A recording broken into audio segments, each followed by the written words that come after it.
امام جماعت سے پہلے تکبیر کہنا شروع کرنا جائز نہیں ہے، حرام ہے کہ جب تک امام جماعت تکبیر شروع نہ کرے، یہ شروع کی حد تک ہے۔ اور بعض فقہا وہ بھی ہیں جیسے حضرت آیت اللہ سیستانی، جیسے حضرت آیت اللہ مکارم شیرازی،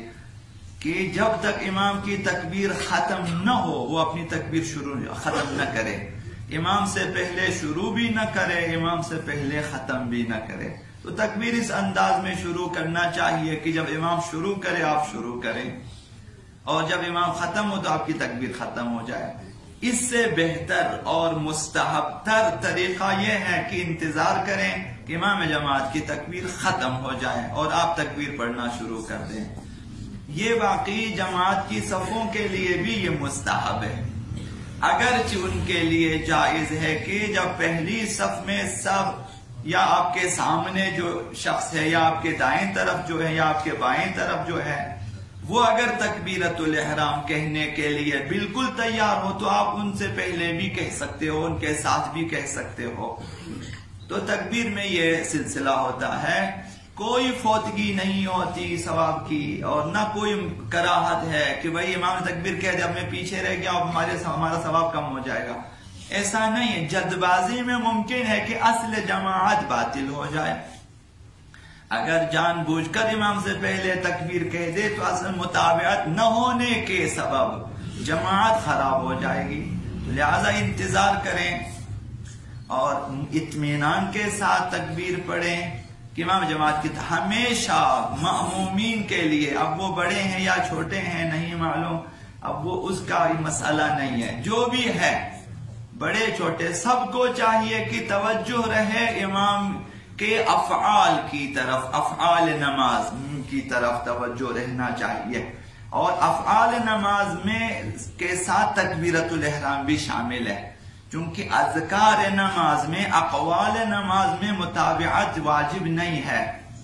آپ امام سے پہلے کہہ سکتے ہو، امام کے بعد بھی کہہ سکتے ہو، امام کے ساتھ بھی کہہ سکتے ہو،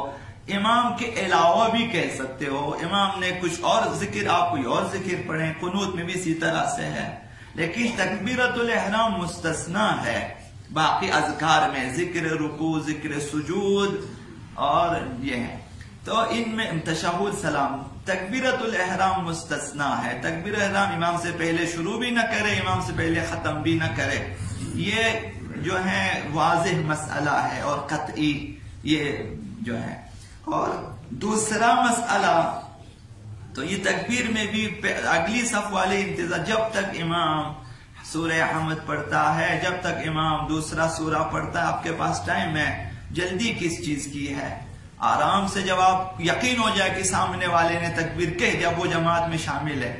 مثلا عرض کر رہا ہوں، اگر آپ نے وہ تیار تھے، آپ نے پڑھ لیا تکبیر، اگر اس کی تکبیر غلط ہو، اس نے دوبارہ شروع کیا، پھر آپ کے دل میں پیچھے مثلا شک پیدا ہو سکتا یار اس کی تکبیر تو غلط ہو گئی، اس سے بہتر ہے جب وہ نماز میں داخل ہو گئے آپ بھی پیچھے سے داخل ہو جائیں۔ تو ایک صف کتنی صفیں آخر نماز میں ہے؟ 2 3 4 صفیں ہیں، وہ سورہ حمد ختم ہونے سے پہلے سب شریک ہو سکتے ہیں، کوئی خاص مسئلہ نہیں ہے۔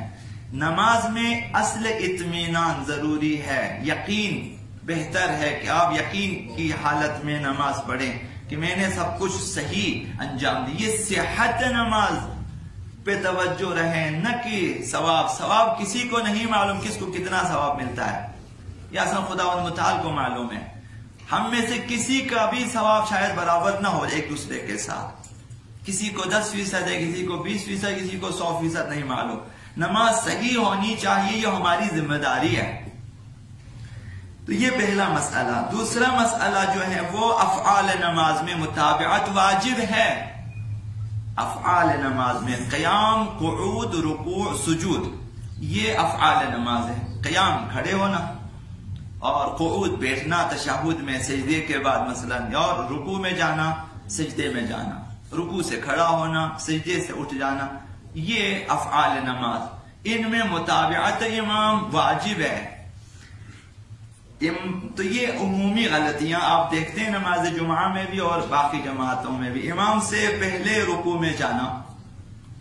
امام ابھی تک رکوع میں ہے وہ شخص کھڑا ہو جاتا ہے، یا امام سے پہلے امام ابھی تک قیام میں ہے، وہ رکوع بھی مثلا سجدے کی طرف جاتے ہیں، یا امام سجدے کی حالت میں یہ شخص اٹھ، یہاں پہ واجب ہے توجہ رہے کہ آپ کو یقین ہونا چاہیے کہ امام ابھی سجدے سے اٹھا ہے، تب آپ اٹھیں، آپ بیٹھے رہے آرام سے۔ یہ کیا، یہ مطلب نہیں ہے کہ بھائی میرا ذکر ختم، مجھے اٹھنا چاہیے۔ تو بہت ہی عجیب ہے کہ امام جو ہے مأموم آگے آگے جا رہے ہوتے ہیں اور امام پیچھے پیچھے، اور یہ شائستہ نہیں ہے۔ آپ کا ذکر ختم ہو گیا، آپ آرام بیٹھے رہیں، آپ رکوع میں رہیں، سجدے میں رہیں۔ جب آپ کو پتا چلے کہ امام اٹھا ہے تو آپ اٹھیں، اسی طرح امام رکوع میں گیا آپ بھی جائیں۔ ضروری نہیں کہ آپ نے تسبیحات الاربعہ ختم کیا مجھے جانا چاہیے، آپ کیوں بے قرار ہے؟ بے قراری کی کوئی بات، آرام سے بیٹھے رہے تک تسبیحات ختم، آپ بیٹھے رہیں جب تک امام رکوع میں نہ جائے، آپ نہ جائیں۔ یہ توجہ واجب ہے کہ آپ امام کی طرف متوجہ رہیں کہ رکوع میں گیا نہیں گیا، اب اپنی طرف سے، بلکہ بعض آوازوں کے ذریعے اشارے بھی ملتے امام کو کہ بھئی دیر ہو گئی، چلیں آپ رکوع میں جائیں۔ حتیٰ ذکر میں بھی معمومین کی آوازیں آ رہی ہوتی ہیں کہ ذکر شروع کیا ہوا ہے،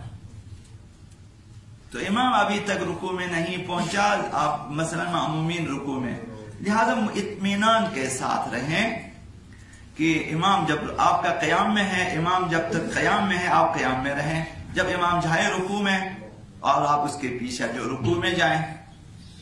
آپ کا ذکر رکوع ختم ہو چکا،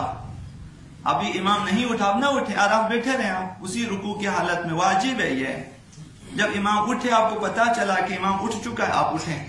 تو یہ جو تکبیرات امام بلند آواز سے پڑھتا ہے، کیوں پڑھتا ہے؟ اسی لیے آپ کو پتا چلے کہ اب امام رکوع میں، اس نے تکبیر پڑھ لیا، امام تک غلطی یہاں پہ ہوتی، امام تکبیر پڑھتا ہے، معموم رکوع میں چلا جاتا ہے، نہ امام جب تکبیر پڑھے، امام کی تکبیر ختم ہو جائے، معموم تکبیر پڑھے، پھر معموم کی تکبیر ختم ہو جائے، اس وقت تک امام رکوع میں پہنچ چکا ہو، پھر معموم رکوع میں جائیں۔ جب امام پڑھتا ہے سمع اللہ، اس کا مطلب یہ ہے کہ امام اس وقت پڑھے گا سمع اللہ لمن حمدہ بلند جب وہ رکوع سے مکمل طور پر اٹھ چکا ہوگا، ورنہ حرکت کی حالت میں جائز نہیں ہے۔ جب امام نے کہا سمع اللہ، اس کا مطلب ہے امام اٹھ چکا ہے، تو آپ اٹھیں،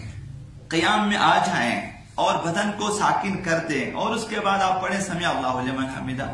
پھر امام کی تکبیر کی آواز آئے گی کہ امام سجدے کی طرف گیا، امام کی تکبیر ختم ہو گئی، آپ بھی ایک تکبیر پڑھیں اسی حالت قیام میں، پھر آپ جائیں سجدے میں، تو آپ امام پہلے جائے گا اور آپ امام کے، یہ صحیح طریقہ ہے۔ اسی طرح سجدے کے بعد امام تکبیر پڑھتا ہے تو آپ کو پتا چلے گا کہ امام اٹھ چکا ہے، تب آپ اٹھیں۔ تو یہ توجہ رہنا چاہیے تاکہ اصل جماعت ہماری خراب نہ ہو جائے۔ بعض مومنین کے دل اسی وجہ سے خراب ہو جاتے ہیں کہ میں کس صف میں بیٹھوں، وہ بھی غلط، یہ بھی غلط، مثلا بعض لوگوں کے لیے مسائل پیش آ جاتے ہیں۔ کوشش کریں کہ نہ دیکھیں، کوشش کریں دائیں بائیں آگے پیچھے نہ دیکھیں تاکہ آپ کی نماز میں شک نہ ہو جائے۔ آپ دیکھتے رہتے ہیں وہ اس کی نماز اس کی نماز، جب آپ پریشان ہو جاتے ہیں آپ سب یہ غلط ہے۔ تو لہذا دوسروں کی نماز ٹھیک کرنا کسی کی شرعی ذمہ داری نہیں ہے، کسی کی شرعی ذمہ داری نہیں ہے، ہر ایک کی اپنی شرعی ذمہ داری ہے کہ اپنی نماز ٹھیک کرے۔ ہم اپنی نمازوں کے لہذا اگر ہم دوسروں کی نمازیں ٹھیک کرتے رہیں اپنی نمازیں رہ جائے گی۔ اگر آپ نے تذکر دینا ہے امام جماعت کو یا کسی بڑی ہستی کوئی بزرگوار ہوگا ان کو آپ تذکر دیں، بھئی کوئی کسی طرح سے اسے مثلا بات پہنچا دیں تو اچھی بات ہے، ورنہ عام طور پر آج کل جو ہے بات سننے اور برداشت کرنے کا جو حوصلہ کم ہے، لہذا بعض لوگ مسجد میں دوبارہ نہیں آتے، بھئی ہماری بےزتی ہو گئی، ہماری نماز غلط ہو گئی مثلا۔ تو لہذا اگر عمدن، یہ مسئلے کو میں ختم کروں، اگر عمدن کوئی شخص امام سے پہلے رکوع میں جاتا ہے جماعت میں، یا امام سے پہلے اٹھ جاتا ہے رکوع سے، یا سجدے میں جاتا ہے، یا سجدے سے اٹھ بیٹھتا ہے، یا قیام میں آ جاتا ہے، یا امام سے پہلے مثلا بیٹھ جاتا ہے، تو حضرت آیت اللہ سیستانی نے فرمایا کہ اگر متابعت صدق نہ کرے، نہ کہا جا سکے کہ اس نے امام کی متابعت کی ہے، پیروی کی ہے، نہ کہا جا سکے تو جماعت باطل ہے، جماعت ہو گئی باطل۔ تو اس کے بعد ایک آپشن رہ جاتا ہے اس کے پاس کہ فرادا کے وظیفے پر عمل کرے، اگر پھر بھی جماعت کے ساتھ ہے پھر نماز باطل ہو جائے گی۔ اور حضرت آیت اللہ امام راحل جیسے اور جیسے مثلا مقام اعظم رہبری جیسے بعض فقہا کے نزدیک وہ شخص گناہ کار ہے، اگر جو اس کی نماز صحیح ہوگی، جماعت بھی صحیح ہوگی، لیکن گناہ، تو کیا فائدہ کہ نماز جماعت پڑھنے کے بعد گناہ لے کے جائیں یہاں سے نماز جماعت کی، تو نماز میں بھی ہم لوگ گناہ کار ہو سکتے ہیں۔ لہذا افعال نماز کو امام سے پہلے انجام دینا صحیح نہیں ہے، اور اسی طرح افعال نماز کو امام کے بعد کافی دیر بعد انجام دینا بھی غلط ہے، کہ امام تشہد ختم کرنے وہ آپ آرام سے سجدے سے اٹھ جاتے ہیں، مثلا عرض کرو مثال کے طور پہ، یا امام سلام میں پہنچا ابھی آپ تشہد، یہ بہت فاصلہ ہے، اس سے جماعت باطل ہونے کا خطرہ ہوتا ہے۔